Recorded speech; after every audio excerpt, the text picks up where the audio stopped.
खंग्याते एक तो मोहरा है, उस तरह के लाखों हजारों खंग्याते पैदा होंगे अभी, जो अभी पैसा दे के जो ज्वाइनिंग लेंगे। आपको क्या लगता है वो ईमानदारी से काम करेंगे? क्योंकि राज्य सरकार के SIT पे हम लोग को भरोसा नहीं है। आप पहले भी देखें कितना बार चेक हुआ, आज तक ना आरोपी पकड़ाया। अभय तिवारी, इतना छात्र आंदोलन होने के बाद आज अभय तिवारी गिरफ्तार में पुलिस। क्या इसके लिए जिम्मेदार कौन है? उनकी नियुक्ति हुई कैसे, करवाया कौन, नियुक्ति पत्र बांटा कौन? सरकार ना। अगर हम लोगों की तरफ से अगर बात माना भी गया सरकार की तरफ से, तो हमको लगता है 50% से 50% से भी कम बातें उन लोगों की तरफ मानी गई है सर। जब तक छात्र आंदोलन नहीं करते हैं तब तक उनका कोई कार्य देखने को नहीं मिलता है। तारीख है 14 अगस्त 2026 और इस वक्त हमारी मौजूदगी जयपाल सिंह मुंडा स्टेडियम में है। ये तस्वीरें दिखाइएगा आज से कुछ महीनों, क्या कुछ सप्ताह पहले हम बोल सकते हैं, यानी कि 29 जुलाई 2026 जो है से JPSC JSSC रिफॉर्म मंच बनाया गया था। आंदोलन की शुरुआत होती है 5 जुलाई 2026 से वापू वाटिका से, और उसके बाद आंदोलन है जयपाल सिंह मुंडा स्टेडियम में आता है। यहीं पर आकर के जो है से जयपाल सिंह मुंडा स्टेडियम में मंच जो है वो 2 गुट में बंटती है। एक जो मंच आपको यहाँ पर दिख रहा होगा JPSC JSSC रिफॉर्म मंच, यहाँ पर कुछ छात्र जो है से अभी आंदोलन की शुरुआत यहाँ जो ये मंच जो बनाए गए थे 29 जुलाई 2026 को बनाए गए थे। आज तारीख है 10 अगस्त 2026, यानी 29 जुलाई से अभी तक ये आंदोलन जो है वो जारी है। इसी बीच में कई ऐसे घटनाएं सामने आई जिसे जानना समझना बहुत ज़रूरी है। फिलहाल आपने वीडियोस के माध्यम से, न्यूज़ चैनलों के माध्यम से आपके पास जानकारियाँ पहुंची होगी, लेकिन यहाँ इसमें से कुछ अहम जानकारियाँ जो है जो आज मैं आपको जयपाल सिंह मुंडा स्टेडियम में 14 अगस्त 2026 को बताने जा रहा हूँ। कुछ लोग से हम जुड़ेंगे और कुछ लोग से बातचीत भी करेंगे और उनसे जानने का प्रयास करेंगे कि जब आंदोलन की शुरुआत हुई थी 29 जुलाई 2026 को, तब यहाँ पर जो प्रोटेस्टर की जो मौजूदगी थी वो कुछ और थी। अभी तारीख है 14 अगस्त 2026, यहाँ पर प्रोटेस्टर की मौजूदगी कुछ और है। इसी बीच में आपने 10 अगस्त 2026 को विधानसभा घेराव देखा होगा, उसमें जो है से हज़ारों की संख्या में जो है वो छात्र मौजूद हुए, वहाँ पर जो है प्रोटेस्ट किए। और कई मंत्रियों के द्वारा जो है से ये कहा जा रहा है कि वहाँ तरीक़ा से शुरुआती दौर में जो है से 10 अगस्त 2026 को जो विधानसभा का घेराव हुआ उस आंदोलन को तारीफ़ की गई। जब समय अगर बताया जाए, करीब अगर देखा जाए तो 6 बजे के आसपास जो है वहाँ तक आंदोलन जो था वो संवैधानिक तरीके से चल रहा था। उस आंदोलन को जो है से बड़े बड़े न्यूज़ मीडिया, बड़े बड़े देशों यानी कि तमाम शहरों देशों में भी जो है इस आंदोलन की, झारखंड का आंदोलन का चर्चा हो रही थी। लेकिन जैसे ही 6 बजता है, 6 बजे के बाद में जो है यही आंदोलन को जो है और ज़्यादा चर्चा बढ़ जाती है। और वो चर्चा इसलिए नहीं बढ़ती है कि यहाँ की आंदोलन जो है वो संवैधानिक तरीके से किए जा रहे हैं। आंदोलन का रूपरेखा जो है वो किसी दूसरे डायरेक्शन में चली जाती है। और जब 7 बजती है तो विधानसभा का जब घेराव करने के लिए छात्र पहुंचते हैं, वहां पर छात्र बैठे रहते हैं, तो उस टाइम जो मार धार होती है, प्रशासन के द्वारा जो पिटाई की जाती है वो देखने लायक थी। वो आप देखे होंगे, कहीं ना कहीं आपके पास वो वीडियो पहुंची होगी। लेकिन सवाल ये नहीं है कि मार धार हुई, सवाल ये है कि इतने मार धार होने के बावजूद भी कुछ गिने चुने जो मंत्री हैं वो कह रहे हैं कि भैया मार तो हुआ ही नहीं। वहाँ पर हमारे जो है पुलिसकर्मी के द्वारा एक मिनिमल जो है मारधार किया गया, वो अपने सुरक्षा के लिए मारधार किए गए।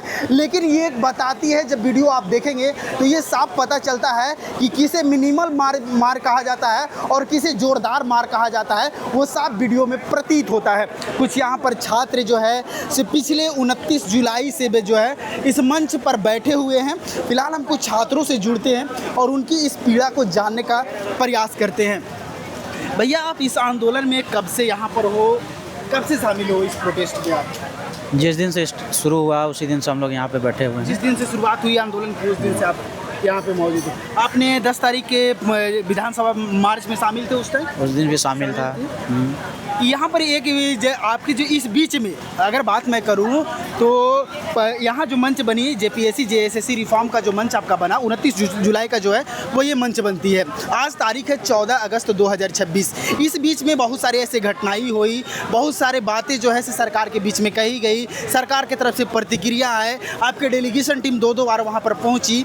बात बातचीत भी हुई, लेकिन इतना बातचीत होने के बावजूद भी बात नहीं बन पाई।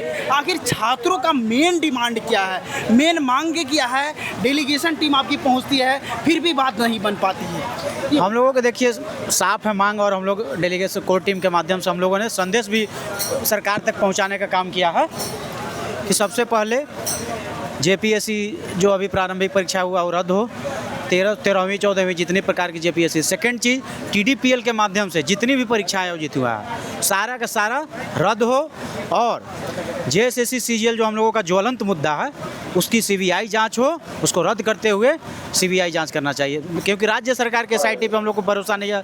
आप पहले भी देखें कितना बार चेक हुआ, आज तक ना आरोपी पकड़ाया। अभय तिवारी, इतना छात्र आंदोलन होने के बाद आज अभय तिवारी गिरफ्तार में पुलिस। अगर एसआईटी उनकी सही से करती है तो कब का बेहतर होता, कब का व्यवस्था सुधार हो चुका होता। देखिए, मैं सवाल करूंगा निष्पक्ष तौर से, ठीक है? सीआईडी जो है राज्य सरकार की है, मैं ये बात को मानता हूँ। आपकी मांग सीबीआई का है। सीआईडी जो अभी तक जांच की है उसमें से 22 लोग अभी तक गिरफ्तार हो चुके हैं, ठीक है? 22 लोगों को जो है से गिरफ्तार, वहाँ से मैं अगर टॉप लेवल की अगर बात करूँ तो उसमें से जेपीएससी का जो अध्यक्ष है एल खेंगाइते हैं, उनकी भी गिरफ्तारी हो चुकी है। क्यों भरोसा नहीं है आप लोग को सीआईडी जांच पर? सर, ये आप ये भी तो देखिए गिरफ्तारियां कब हो रही हैं, जब छात्र आंदोलन उग्र हो गया तब हो रही हैं। पहले हम लोगों ने, आप सोचे होंगे ये 2024 में सीजीएल दिया, उससे पहले भी सीजीएल को लेकर कितना आंदोलन हुआ, हम लोग विधानसभा घेराव में कितनी लाठियां खाई हैं। उस समय इनकी सीआईडी टीम क्या कर रही थी? एग्जाम होने के बाद रद्द भी पेपर हुआ था, एसआईटी टीम गठित हुआ था, आज तक उनकी जेल जांच होते रह गई, ठंडी बस्ती में डालते रह गए। इसलिए हम लोगों को एकदम भरोसा नहीं है राज्य सरकार पे। सर, आप लोग एक सरकार की तरफ से ये पक्ष आ रहा है कि आप लोगों का जो बात है वो 98% मान ली गई है, 2% बात जो है से नहीं बनी है। क्या ये सरासर झूठ है। अगर 98% मांगे बात मान ली हो गई थी तो आज हम लोग यहाँ पे धरने पे नहीं। 2% अपवाद में सब जगह चलता है, 100% कहीं भी सरकार बात नहीं मानती है।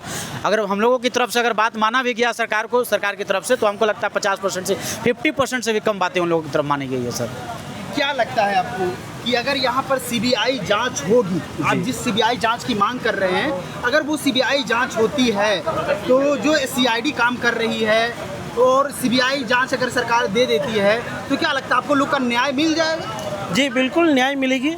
जिस प्रकार से सरकार अब काम कर रही है और सीआईडी की टीम जिस प्रकार से दोनों के साथ मिल के काम कर रही है, उन पे भरोसा उठ चुका है। क्योंकि जब तक छात्र आंदोलन नहीं करते हैं तब तक उनका कोई कार्य देखने को नहीं मिलता है। आप जानते होंगे जिस प्रकार से सीजीएल एक बार जनवरी के समय में 2024 के आसपास में जब एग्ज़ाम हुई थी, उस समय भी पेपर लीक की घटना हुई थी और उसका जांच सीआईडी की थी, और वो बस थोड़ा सा लिपापोती करके उसको हटा दिया गया। फिर से सीजीएल का एग्ज़ाम हुआ और सीजीएल एग्ज़ाम होने के बाद जिस प्रकार से पेपर रटवाया गया, जिस प्रकार से पेपर लीक हुआ और उसके बाद सरकार ने उनकी नियुक्ति करवाई, इससे भरोसा कहाँ जीत पाई है सरकार।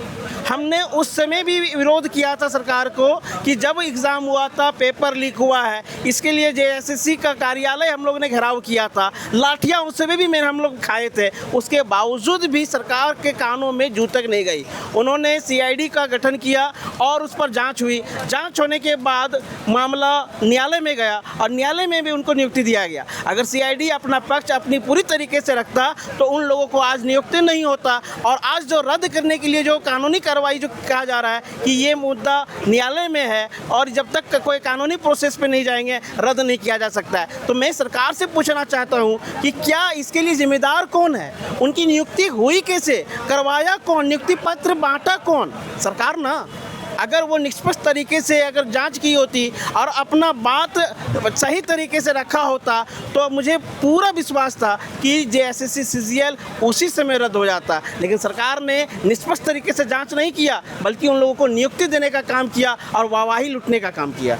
सीबीआई की जांच जो है वो छात्र मांग कर रहे हैं। देखिए, यहाँ पर एक पॉइंट है, सीबीआई जो है अभी तक 9 से 10 एग्ज़ाम के मतलब कि मुद्दे को जांच कर रही है। अभी तक वो जो है से बेहतर जो होना चाहिए, अभी तक वो रिपोर्ट नहीं सौंप पाई है। जब आपकी जांच में सीबीआई आती है तो कैसे उम्मीद कर रहे हैं कि सीबीआई मेरा जांच निष्पक्ष करेगी?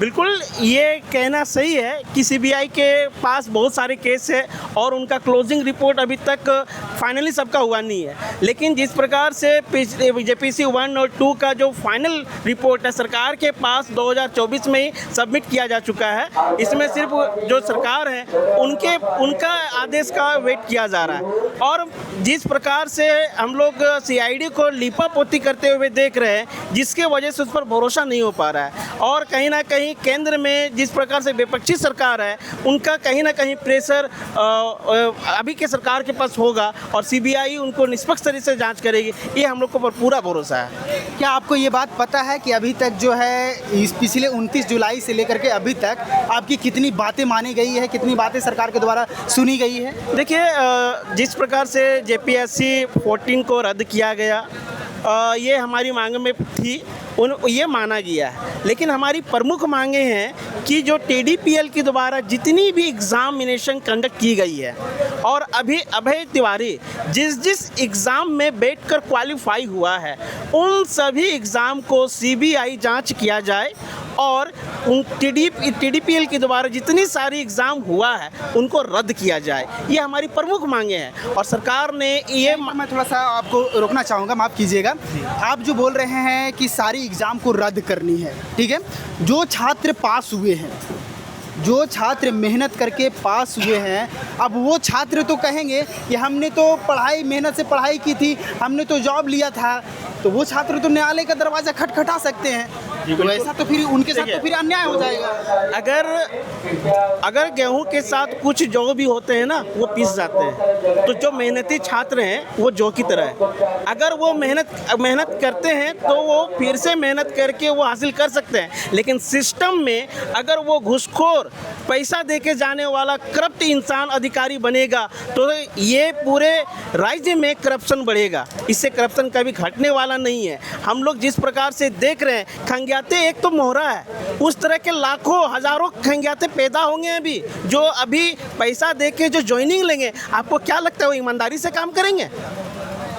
नहीं, वो ईमानदारी से कतई काम नहीं करेंगे, क्योंकि वो पैसा देके आए हैं और उनका मेन मकसद होगा झारखंड को लूटना। जो भी बनते हैं, मेरा बात समझिएगा, जो भी अध्यक्ष बन रहे हैं, जो भी ऑफिसर बन रहे हैं, वो तो विदेश के बन नहीं रहे हैं, विदेश से तो वो लोग आ नहीं रहे हैं, वो तो हमारे ही देश के आ रहे हैं, वो तो हमारे ही राज्य के आ रहे हैं। तो फिर वो आने के बाद ऐसे क्यों हो जाते हैं? जी नहीं, आप खंग्याते का देखेंगे तो वो यहाँ के नहीं है, वो दूसरे स्टेट के हैं और सरकार उनको अधिकारी के रूप में भेजते हैं, जिससे वो सीधी अपना लाभ ले सके, अपने कामों को आसानी से करवा सके, उनके बातों को मनवा सके। वैसे लोगों को अधिकारी बनाकर भेजते हैं और दोनों के साठ गांठ से ही ये सारा कांड वो लोग रचते हैं। सरकार अगर पूरी तरह से मुस्तैद रहेंगे तो इस तरह का घटनाएं, जो पेपर बेचने की घटनाएं हैं, वो नहीं हो सकता है। इसके पहले भी गवर्नमेंट आई है, लेकिन पेपर बेचने की घटनाएं कहीं देखने को नहीं मिला है, जिस प्रकार झारखंड में बोली लगाकर पेपर को बेचा जा रहा है। अगर सीबीआई जांच सरकार अगर नहीं मानती है कि नहीं, हालांकि अभी तक की बात में जो है पेच जो मेन फंसा हुआ है वो जेएसएससी सीजीएल को लेकर के और सीबीआई जांच को लेकर के बचा हुआ है। अगर सीबीआई जांच पर सरकार नहीं बढ़ती है आगे, तो आप लोग का आगे का रणनीति क्या होगा? सबसे पहले तो ये अनिश्चितकालीन धरना है। जब तक सर नहीं मानेंगे तब तक हम लोग क्या अनिश्चितकालीन तक यहाँ पे बैठे रहेंगे। और साथ में ये अगर नहीं मानेंगे तो ये जन आंदोलन में चेंज होने वाला, परिवर्तन होने वाला है। इनकी मांगे जो है वो सिंपल है कि हमारी जो है सीबीआई जांच को लेकर के छात्र जो है 29 जुलाई से जेपीएससी जेएसएससी रिफॉर्म मंच पे बैठे हुए हैं। फिलहाल और हम छात्रों से जुड़ेंगे और उनकी समस्या जानने का प्रयास करेंगे।